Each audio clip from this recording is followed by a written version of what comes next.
Alors bonjour, on est avec Delphine Briot et Mélanie Fenard. J'ai bien dit, tu vois. Et on va parler d'hybridation d'un escape game, c'est ça? C'est ça. Alors qui commence? Mélanie? Vas-y. Je peux parler dans le micro? Tu parles, c'est pas besoin, D'accord, ça ça fonctionne fonctionne bien. Alors, on est venu présenter un Explore Camp en fait, autour d'une expérimentation qu'on a fait durant le confinement avec plusieurs collègues du collectif Scape, notamment Patrice Nadan et une de ses collègues qui s'appelle Audrey Dominique, qui sont tous les deux formateurs en fait sur l'académie de Créteil, et donc qui ont voulu faire vivre un escape game à leurs stagiaires, des enseignants qui venaient justement sur une formation escape game mais qui étaient à distance, et donc qui ont fait une expérimentation dans une escape room qu'Audrey en fait a fait créer à ses élèves il y a quelques années dans son collège. Donc ça a été toute une expérience, on va dire, avec beaucoup de matériel, avec moi qui étais comme maître du jeu à distance, les stagiaires qui étaient à distance. Donc ça s'est bien passé dans le sens où les joueurs ont vraiment joué, donc ils ont vraiment vécu les sensations d'un escape game, mais il y avait toute une technique quand même, une grosse logistique et des problèmes techniques qui ont fait que c'était un petit peu compliqué. Patrice et Audrey étaient dans l'escape room, en fait faisaient les acteurs pendant qu'on les suivait par caméra interposée. Donc c'est quelque chose qui est quand même complexe à mettre en place, et donc dans l'idée on a essayé de trouver une solution pour pouvoir construire un escape game de manière hybride qui puisse se jouer soit en classe, soit à distance, soit les deux, vraiment quand on a une partie des élèves en classe et une partie des élèves à distance. Et donc on s'est inspiré d'un jeu qui existe qui s'appelle Keep Talking and Nobody Explodes, qui est un jeu vidéo où on a deux équipes qui doivent déminer une bombe, mais il y a une équipe qui voit la bombe sur son écran et une autre équipe qui ne voit pas et qui n'est pas au même endroit en fait, et qui a le manuel de déminage de la bombe. Et donc en fait c'est tout un jeu de communication en fait entre les deux équipes pour pouvoir désamorcer cette bombe. Donc on a souhaité en fait en faire un objet pédagogique, et donc on a construit un jeu qui s'appelle Scape Oddity, qui comporte deux interfaces créées avec Geniali. Mais en fait on pourrait d'ailleurs supprimer une des interfaces et ne mettre qu'un manuel papier par exemple.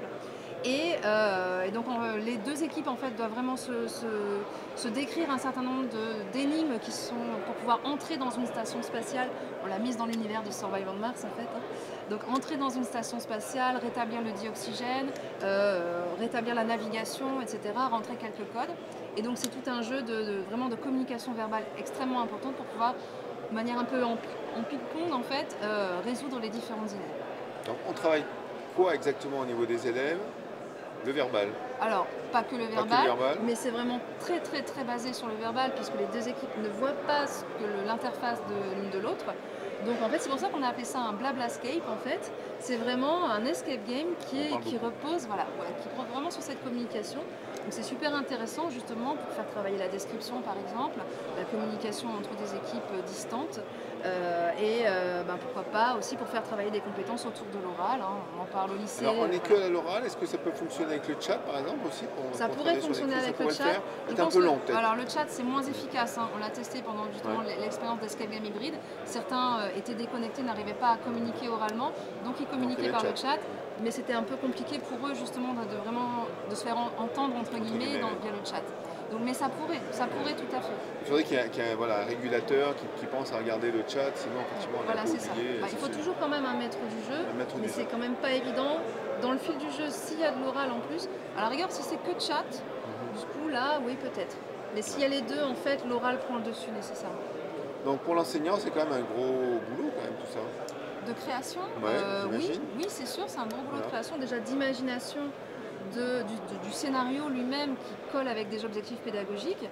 Donc nous c'est un jeu vraiment plus de formation on va dire, donc il y a un peu de contenu pédagogique, mais c'est surtout sur comment mettre en œuvre tout ça. Donc donc il y a du contenu un petit peu en SVT, en maths, etc. Mais donc il faut vraiment trouver son sujet bien sûr pour que ça colle avec ce qu'on veut faire, ce qu'on veut travailler comme compétences et comme connaissances. Après c'est pas si compliqué que ça une fois qu'on a le scénario. On n'est pas du tout obligé de faire quelque chose de complètement numérique, et du coup, non, c'est faisable. Il faut l'idée. Delphine, tu voulais rajouter quelque chose? Peut-être, oui. Non, ce qui est intéressant aussi, c'est que contrairement aux jeux vidéo, on peut aussi alterner la personne qui a les données et l'autre personne qui va manipuler ou trouver le code. C'est-à-dire qu'on peut intervertir les équipes suivant les énigmes, ce qui va faire qu'ils ne tiennent pas qu'un rôle tout le long du jeu. Et ça, c'est intéressant parce que du coup, ils alternent entre ceux qui donnent et ils font la description et les autres qui vont devoir trouver le code. Et ça, c'est bien parce que ça peut aussi permettre à chacun de trouver sa place à un moment donné. Si quelqu'un n'est pas forcément à l'aise avec la description, il peut être plus dans la manipulation et en intervertissant par moment les rôles, c'est intéressant. Et d'ailleurs, là, on a fait quelque chose de complètement numérique. On peut tout à fait imaginer qu'il y ait du matériel, des vraies boîtes, des vrais cadenas, des expériences à réaliser en classe, etc. Ouais. L'hybridation, on est bien d'accord, on peut le jouer dans tous les sens. Ou alors le maître du jeu donne plutôt des manuels à ceux qui sont à distance. En fait, non, on peut le faire n'importe comment. On peut le faire dans tous les sens. Après, si on veut faire manipuler, c'est plus facile de le faire avec des personnes qui sont dans la classe. Donc de ce point de vue-là, oui. Mais en même temps, l'idée de manipulation, elle peut être complètement virtualisée, comme on l'a fait là, en fait, dans ce jeu-là, où y a des cadenas, mais c'est des cadenas virtuels. Voilà, il y a des choses à cliquer, etc. Des choses à trouver. Tout Geniali, effectivement, pour pouvoir. Oui, ou Loki, ou autre chose. Voilà, tout à fait. Il y a d'autres types d'outils. Voilà. Bon, bien. Et ça a été fait plusieurs fois, cette expérience Alors l'expérience d'hybridation à distance dans l'escape room, ça a été fait 2-3 fois, donc avec des effectifs différents d'ailleurs, et forcément plus il y a de stagiaires, plus c'est compliqué la communication. Skype Audity, on l'a testé aussi plusieurs fois, pareil, ça fonctionne mieux quand on a un effectif un peu plus petit, mais en fait voilà, en classe on l'imagine bien. La taille est efficiente. La taille, le nombre de stagiaires ou le nombre d'élèves. En fait, ce qu'il faut, c'est pouvoir faire, pouvoir faire des groupes. Une salle entière, 27, c'est possible en faisant des îlots. Voilà, des équipes qui sont ensemble. Moi, je dirais qu'il faudrait avoir max entre 2 et 4 joueurs de chaque côté. Donc, ça fait maximum 8 joueurs, donc 4 face à 4, maximum. Minimum 2 quand même pour pouvoir discuter et pas être tout seul devant son écran. Donc voilà, donc on peut faire des équipes de 8 finalement qui bossent ensemble face à face. Donc ça ferait 5 équipes par exemple. Bon alors donc si on est intéressé par le sujet, on peut aller voir quelque part pour trouver des... Oui. Alors et sur le site de Skype en effet, donc, on a un article déjà qui résume un petit peu toute cette expérience-là. Et d'un point de vue technique, on a aussi toute une rubrique qui va permettre de prendre en main par exemple Geniali, si on veut utiliser Geniali, mais on peut utiliser autre chose bien sûr, justement pour pouvoir créer ça. Donc, comme il y a quand même pas mal d'actions un peu compliquées, un peu complexes, un peu fines, qui ne sont pas forcément faisables directement avec l'outil Geniali tel quel, en fait Skype a développé pas mal d'extensions qui vont permettre de rajouter un chrono, qui vont permettre de rajouter des cadenas assez facilement, de mettre des variables, ce qui fait qu'en fonction de certaines actions, il y a des choses qui vont apparaître ou pas, elles vont disparaître. Donc voilà, donc on a créé pas mal de choses qui peuvent s'intégrer dans l'outil Geniali, donc c'est pour ça que c'est un outil qu'on utilise pas mal. Voilà, c'est ça. Et du coup, qui permettent d'augmenter cette immersion dans le Geniali et le nombre de choses qu'on peut faire à l'intérieur surtout. Okay. C'était le sujet de Delphine aussi. Ouais. Oui. Ben oui, c'est mon sujet. Voilà. C'était mais elle est très discrète en fait. C'était oui. J'aime pas trop les trucs comme ça. Ça veut dire quoi ça? Ah oui, tu voulais parler des bouquins aussi?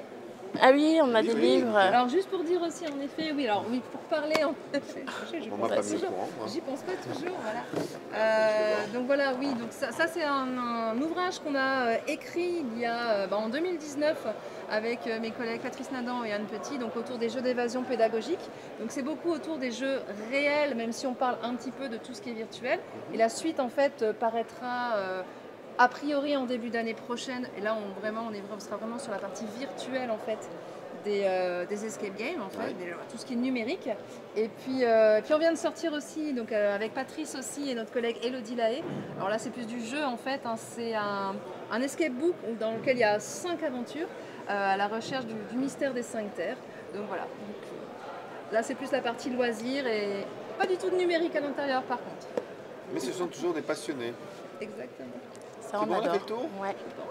Merci beaucoup Delphine. Ben de rien. Merci beaucoup. Merci Eric.